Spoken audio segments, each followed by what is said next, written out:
하나님 주신 말씀 시편 94편입니다. 시편 94편 12절에서 14절의 말씀입니다.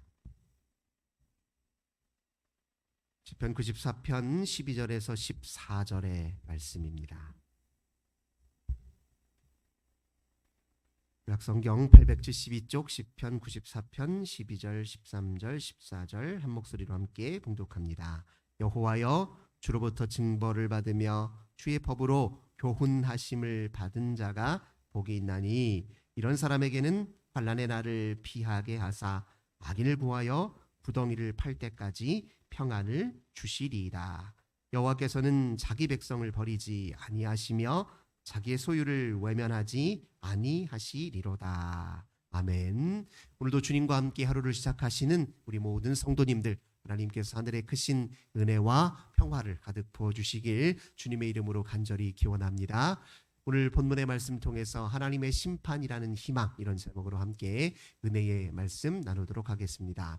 우리가 악한 사람, 악인이다까지라고 그렇게까지는 이제 평하지 못하더라도 정말 못됐다 하는 사람들 특징들이 있잖아요. 남의 처지나 형편이나 고통은 아랑곳하지 않고 자기 속만 차리는 사람, 우리가 그런 사람들을 볼 때 참 못됐다 이러잖아요. 근데 사실 이 악이라고 하는 것은 우리가 못됐다라고 하는 그런 사람들의 마음에 작용하는 메커니즘과 사실 유사한 면이 있습니다. 그 작은 악이 나중에 큰 악이 되는 거예요. 남의 처지 형편 아랑곳하지 않고 남의 고통 외면하면서 자기 속만 차리는 그 메커니즘이 확장되고 심화되면 그게 소위 말하는 악과 악행으로 이어질 수 있는 것입니다. 악의 뿌리가 되는 그 원인 중에 첫 번째 원인이 뭐냐면 입장 바꿔 생각하지 않는 겁니다. 자기 중심성에 사로잡혀서 자기만 알고 자기로 가득 채워져서 입장 바꿔 생각하는 걸 아는 거예요. 남의 입장과 처지, 이걸 그 입장에서 헤아려 보지 않음으로써 그냥 자기 욕망이 주도하는 삶에 그냥 나도 모르게 빠져버리는 것이겠죠. 사람됨의 가장 중요한 특징이 바로 그것이거든요. 타인의 입장에 서서 생각할 줄 아는 능력, 내 마음을 비추어서 남의 마음도 헤아려 보는 능력, 이게 사람에게만 있습니다. 아무리 다른 고등 동물도요, 지성이 있고 또 인간과 아무리 DNA 구조가 비슷하다 할지라도 인간은 동물은 절대 이런 능력이 없어요. 사람이 성숙하다라고 하는 것은 더 많은 사람의 입장에서 더 깊이 그 입장을 헤아려 본다는 것을 뜻해요. 영적으로 또 내적으로 성숙한 사람들을 보면 여러 사람들의 다양한 관점과 시각들을 골고루 취해서 통합적으로 생각할 수 있는 능력이 있습니다. 그러니까 잘한다는 건 그런 의미예요. 이 사람의 입장에도 서보고 저 사람의 입장에도 서보고 이렇게 다양한 관점들을 폭넓게 취급할 수 있다. 이게 사실은 내적인 영적인 성숙을 갖고 있는 사람이다. 이렇게 이야기할 수 있습니다. 근데 이 기능이 아주 고장나 버렸거나 아니면 있어도 의도적으로 그걸 사용하지 않을 때 거기에서부터 악이 비롯된다는 거예요. 입장 바꿔 생각하기 안 하면 어떻게 합니까? 고통은 당연히 헤아려 보지 않겠죠. 악의 뿌리가 되는 두 번째 특징이 뭐냐면 공감 능력의 상실이에요. 특별히 우리가 TV를 보면 아주 잔혹한 이런 범죄, 살해를 아무렇지도 않게 저지르는 사람들 있잖아요. 흔히 우리가 사이코패스다 이렇게 말하는 사람, 사회에 부적응하여서, 즉 이 사회의 반사회적 성향을 그냥 노골적으로 이렇게 드러내고 있는 사람들, 이런 사람들의 주요한 특징을 꼽는 게 이제 공감 능력의 상실로 보는 겁니다. 이게 뭐냐면 이렇게 하면 저 사람이 힘들겠네, 고통스럽겠네, 이건 알아요. 하지만 그의 고통이 내 고통처럼 느껴지지는 않는 거예요. 그러니까 이 사이코패스 같은 사람들을 보면요, 사람이 어떨 때 고통을 당한다는 걸 너무 잘 알아서 일부러 고통스럽게 만듭니다. 근데 그렇게 할 수 있는 게 그 사람 고통과 내 고통은 아무 상관이 없는 거예요. 공감이 안 돼요. 그의 고통이 내 고통처럼 느껴지지 않습니다. 이렇게 되면 뻔히 알면서 잔혹한 일을 벌일 수 있는 것이거든요. 그러니까 이럴 때 이제 우리가 그를 보면은 우리가 정말 악이다. 저 악은 우리가 일반적으로 생각할 수 있는 수준의 그런 잘못과는 차원이 다른 그런 큰 악과 범죄로 이어질 수 있다는 것이죠. 세 번째, 이제 가장 중요한데, 악의 가장 근원적인 뿌리는 어디에 있습니까? 하나님을 부정하는 데 있습니다. 하나님을 부정하는 즉 하나님의 빛에 의해서 자기 자신을 비추어 보지 않아서 양심이 고장나 버린 거예요. 그리고 자기 자신을 우상화하는 겁니다. 그래서 오늘 악행을 저지르는 사람들이 자주 하는 말이 어떤 말이냐? 3절, 4절을 한번 보겠습니다. 여호와여, 악인이 언제까지 개가를 부르리까? 그들이 마구 짓거리며 오만하게 떠들며 죄악을 행하는 자들이 다 자만하나이다. 이렇게 표현하고 있죠. 그러면서 7절입니다. 말하기를 여호와가 보지 못하며 야곱의 하나님이 알아차리지 못하리라. 이렇게 얘기하고 있어요. 스스로 자기를 신처럼 떠받들면 완전 자기중심성에 완전히 매몰되어서 하나님이 어디 계시냐? 하나님이 뭐 이런 것 아시겠느냐? 고아와 가난한 자, 가장 약한 사람들의 고통을 외면하면서 오히려 그들을 짓밟으면서도 그렇게 아무렇지도 않게 아무 문제가 없는 듯이 오히려 하나님을 비웃듯이 그렇게 부정하는 사람들, 이게 바로 악 중의 악이다. 성경은 그렇게 표현하고 있습니다. 그런데 오늘 이제 본문의 말씀은 그런 사람들 앞에, 그런 악행들 앞에 직면해 있는 우리가 그럼 어떻게 대응해야 하느냐, 이제 그 부분에 있어서 이제 중요한 우리에게 교훈을 주고 있습니다. 우선 첫 번째, 그러니까 그런 악에 직면해 있을 때 그 악행으로 인하여, 그 악인으로 인하여 우리가 받을 그 괴로움과 서러움과 억울함이 얼마나 크겠어요. 악으로 인해서 내가 받은 그 피해가 얼마나 억울하겠냐고요. 그 순간에 우리가 맞서 싸워서 우리도 똑같이 보복하거나 아니면 영원히 그렇게 악한 현실 속에서 자기 자신을 비관하고 절망하거나 아니면 어디로든 피하여 도망가기 위해서 늘 이렇게 쫓기는 신세로 살거나 뭐 이렇게 우리가 인생을 태어날 수도 있겠지만, 우리 믿는 사람, 하나님을 인정하고 또 하나님의 의와 심판을 인정하는 사람들은 어떻게 대응해야 되는지 오늘 시편 기자의 이제 고백들을 통해서 한번 살펴보도록 하겠습니다. 우선 1절 보겠습니다. 여호와여, 복수하시는 하나님이여. 이게 무슨 말일까요? 하나님은 나를 대신하여 나의 억울함을 아시고 나의 괴로움을 아시고 나의 그 깊은 고뇌를 아시기 때문에 때가 되면 하나님이 내 편이 되어주셔서 바로잡으실 것이다. 그러니 나는 복수하지 말라, 이런 의미입니다. 우리 믿는 사람들의 가장 중요한 태도는요, 복수를 견제하고 경계하는 힘이에요. 우리가 남의 악의 그 억울함 때문에 똑같이 악을 악으로 갚아준다고 생각해 보세요. 그러면 이 세상은 악이 계속 확장될 뿐이에요. 악을 악으로 맞서면 결국 악만 좋은 거예요. 사단만 좋은 일입니다. 악을 악으로 갚지 않기 위한 가장 좋은 방법은 복수하시는 하나님. 좀 이렇게 강한 어조로 이렇게 표현했어요. 복수라는 말은 나를 대신해서 내가 얼마나 힘들고 괴로우면, 하지만 내가 복수할 수 없으니 나는 하나님의 의로운 심판과 바로잡으시는 주님의 권능을 의지해서 저는 포기하고 내려놓겠습니다. 그런 의미거든요. 우리 하나님에게서 위안을 찾고 우리 하나님에게서 마음의 위로를 받고, 그래서 우리 하나님에게서 나는 저 악에 휩쓸려 타협하지 아니하고 그 악으로부터 나를 오히려 스스로 견제하고 보호하려고 하는 태도를 갖는 것이 믿는 자들에게 중요한 태도다. 본문은 그렇게 얘기합니다. 그래서 특별히 보면 16절 보겠습니다. 누가 나를 위하여 일어나서 행악자들을 치며, 즉 누가 치며 주님이 나를 대신하여 저 행악자들의 악을 막아주실 것이다. 이렇게 굳게 고백하고 믿는 것이 중요하다고 이야기합니다. 그리고 18절, 나의 발이 미끄러진다고 말할 때 주의 인자하심이 나를 붙드셨사오며,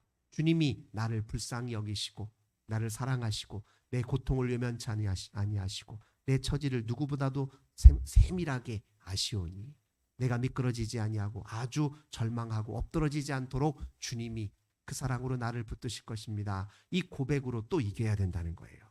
19절, 내 속에 근심이 많을 때에 주의 위안이 내 영혼을 즐겁게 하시나이다. 결국요, 아무리 이 세상에 악이 강하고 크더라도 내 심령을 해할 수는 없습니다. 그렇잖아요. 우리 예수님도 그랬잖아요. 육신은 해할 수 있어요. 우리 몸은 아프게 할 수 있습니다. 하지만 우리 심령을 해할 수 있는 건 그 무엇도 없습니다. 우리가 주님을 향해 깨어있고 하나님과 연결되어 있고 주님을 향해 한 갈망을 멈추지만 않는다면 그 영혼을 해할 수 있는 건 아무도 없다고요. 그 누구도 우리의 생명의 생명, 우리의 생명의 핵심, 주의 영을 뺏을 자가 없다는 겁니다. 그래서 오직 우리의 영혼이 주께 깨어있으면 주께서 우리를 위로하시고 어떤 강한 악의 횡포 속에서도 의연하게 우리 자신을 지킬 수 있는 힘이 거기서 있다는 겁니다. 그 다음에 20절 율례를 빙자하고 재난을 꾸미는 악한 재판장이 어찌 주와 어울리리까. 무슨 말입니까? 우리 하나님은 의로우신 재판관이라는 거예요. 그 누구보다도 우리의 처지와 억울함을 다 쏙쏙들이 아신다는 겁니다. 저들의 마음에 작용하고 있는 그 악독한 메커니즘과 우리 하나님의 마음은 전혀 상반되고 다르죠. 그 근본이 다르다는 겁니다. 그래서 우리 하나님은 결국 22절 나의 요새이시요 내가 피할 반석이시고 그들의 죄악을 그들에게 돌리신 분이다. 이런 굳건한 믿음으로 의연하게 대응할 때 우리가 오히려 이 악을 악으로 갚지 아니하고 우리 선으로 악을 이기는 그런 악에 대한 바른 대응이 가능하다. 지금 시편 기자는 이야기하고 있습니다. 동시에 12절 오늘 보는 말씀을 통해 또 하나 주시는 중요한 교훈이 있습니다. 여호와여 주로부터 징벌을 받으며 주의 법으로 교훈하심을 받는 자가 복이 있으니. 사실 악을 향해서 볼 때 우리가 해야 될 가장 중요한 또 자세가 무엇이냐면 타산지석, 우리 자신을 되돌아보는 거예요. 사실 제가 말씀드렸잖아요. 모든 악의 뿌리가 되는 메커니즘을 보면 작은 악이 큰 악으로 되는 경우가 많아요.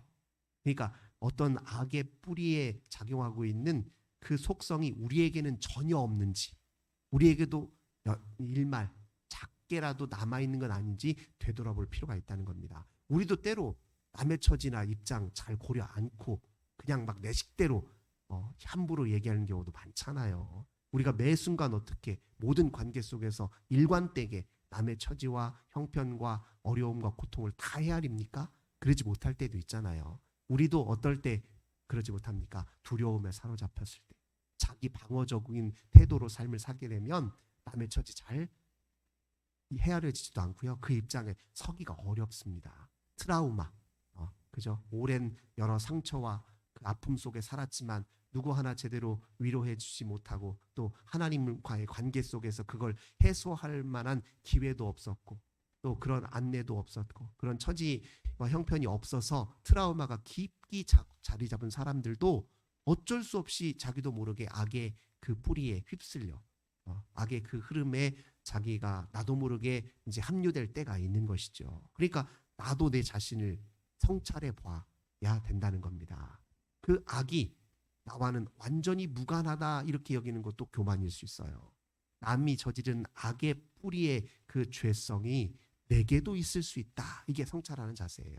그래서 하나님은 우리 자신도 때로는 심판하시기도 하죠. 그런데 그 심판은 우리를 사랑하셔서 우리가 제자리로 다시 찾고 제 기능을 잘 발휘하고 하나님과의 관계 속에서 본래 내 모습으로 잘 회복될 수 있도록 우리를 안내하시기 위한 하나님의 소소한 심판과 징벌이 우리에게도 있을 수 있습니다. 부모가 자녀를 따끔하게 혼내듯이요. 그러니까 그런 우리 자신을 타산지석, 악을 타산지석 삼아 우리 자신을 성찰할 때 우리가 또 악으로부터 우리 자신을 지킬 수 있다는 겁니다. 그래서 그런 의식으로 바라보면 주님의 징벌, 주님의 그 심판은 늘 우리에게 교훈이 된다는 겁니다. 그 교훈으로 읽어낼 줄 아는 사람들은 복 있는 사람이다. 이렇게 표현하고 있습니다. 근데 13절 이런 사람에게는 환난의 날을 피하게 하사 악인을 위하여 구덩이를 팔 때까지 평안을 주시니라.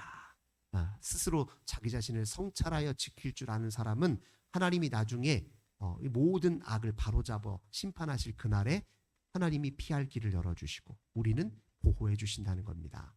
완벽하지 않더라도 스스로를 되돌아 회개할 줄 알고 주님을 의지하지 않은 사람들에게는 피할 길을 다 열어주신다는 겁니다.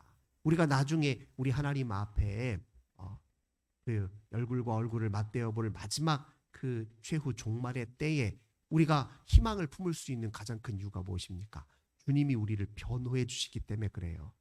제가 주님이 아니면 불완전한 존재고 주님이 아니면 스스로 온전히 설 수 없는 존재라는 것을 제가 인정합니다. 제 속에도 죄의 뿌리가 있고 죄성이 있습니다. 그러나 저는 주님의 사랑과 인자하심과 자비를 인정하고 주님 앞에 저를 온전히 내어 맡깁니다. 이렇게 고백하는 사람들 편에 서서 변호해 주시잖아요. 그러니까 우리가 오히려 최후 심판의 때는 우리에게는 두려움의 날이 아니라 희망의 날이고 우리에게는 모든 억울함이 다 해소되는 날이잖아요. 이런 이야기를 가장 잘 묘사해주고 있는 책이 무슨 책입니까? 요한계시록이에요. 요한계시록의 주요 주제는 뭐냐면 그 읽어보면은 하나님의 마지막 심판의 때에서 아주 무시무시하게 기술을 하고 있잖아요. 마지막의 때가 엄청나게 일어날 때 엄청난 파국이 일어날 것처럼 이렇게 이야기하지만 문제는 그 파국과 그 무시무시한 심판이 그리스도를 향해서 그리스도인들을 향해서 있는 게 아니잖아요. 적 그리스도를 의도적으로 반하고 악의 편에 서서 하나님을 부정하는 사람들에게나 그게 무서운 심판이지 그리스도 편에 선 우리들에게는 그날이 희망의 날이고 모든 것이 다 회복되어서 본래 있어야 될 자리를 다 채잡고 하나님과 우리 사이의 관계에 이제 전혀 막힘이 없고 그 무엇도 우리를 해방하지 않는 우리에게는 오히려 희망의 날 아닙니까? 그래서 요한계시록이 읽혀지던 때가 어떤 상황이었냐면요.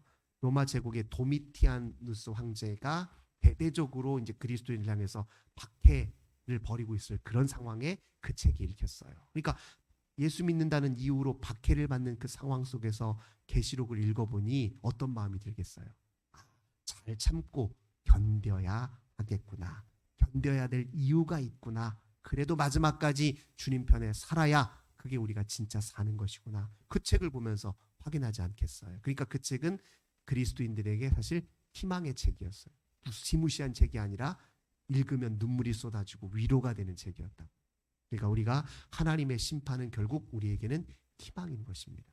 주님이 우리의 삶을 그냥 외면치 아니하시고 하나님 반드시 간섭하시고 개입하셔서 주도하셔서 당신의 뜻대로 이루어 가신다는 것을 우리가 반드시 믿어야 될 것입니다. 인류 역사의 과정을 보면요. 그래도 하나님이 간섭하셨기 때문에 그래도 인류의 역사는 점진적으로 진보하는 역사였습니다. 한번 생각해 보세요. 지금 우리가 이 성경에서 구약 성경에서 이야기하는 그 악인들의 횡포 속에서 아주 잔혹한 억울함을 당하는 사람 이제 사실 그렇게 크게 많지는 않습니다. 우리가 당하는 어려움은 소소한 어려움이에요. 그냥 관계 속에서 말 그대로 좀 못되게 구는 사람, 그의 마음이 조금 어떤 면에서는 자기중심적이고 또 그의 미성숙함으로 인해서 나타나는 소소한 그런 억울함이고 괴로움이지 실제로 옛날 과거 고대에 당했던 그 사회 구조적인 차원에서 그 잔혹하고 대대적인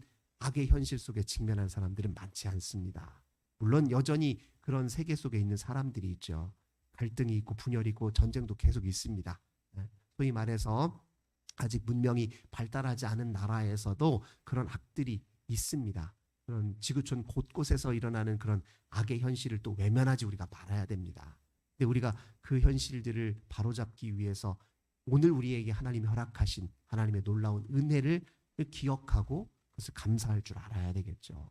주님이 이만큼 우리에게 놀라우신 은혜를 주셨다라는 사실을 제대로 인정하고 받아들이는 사람들이 여전히 악의 현실 속에 고통당하는 사람들을 외면치 아니하고 그들을 향해서 기도하고 우리가 할 수 있는 일들을 감당해 낼 수 있을 것입니다. 사랑하는 성도 여러분, 하나님의 심판은 희망입니다.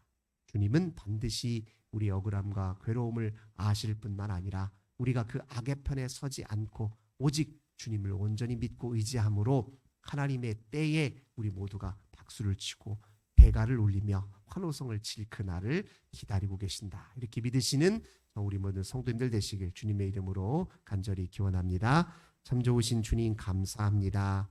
주님 저희들 때로 억울할 때도 있고 또 하나님 참 서러울 때도 있지만 그러나 우리 하나님이 우리의 모든 마음과 아픔을 다 알아주신다. 저희들 굳게 믿게 하여 주옵소서. 저희들 악을 악으로 갚지 않게 하시고 악으로부터 우리 자신을 지켜 잘 경계하는 일에 힘쓰게 하여 주옵소서. 어떤 순간에도 주님 편에서는 저희들 되길 원합니다. 우리를 대신하여 싸우시고 우리를 대신하여 바로잡으시고 우리를 대신하여 심판하시는 하나님을 언제까지라도 우리가 굳게 믿고 의지하여 그래요 하나님의 사람으로 살게 하여 주옵소서. 주 예수님의 이름으로 간절히 기도드립니다. 아멘. 오늘도 우리 환우들을 위해서 우리 가정의 자녀들을 위해 교회와 나라와 민족을 위해서 고통당하는 우리의 이웃을 위해서 간절히 기도합니다. 하나님 감사합니다.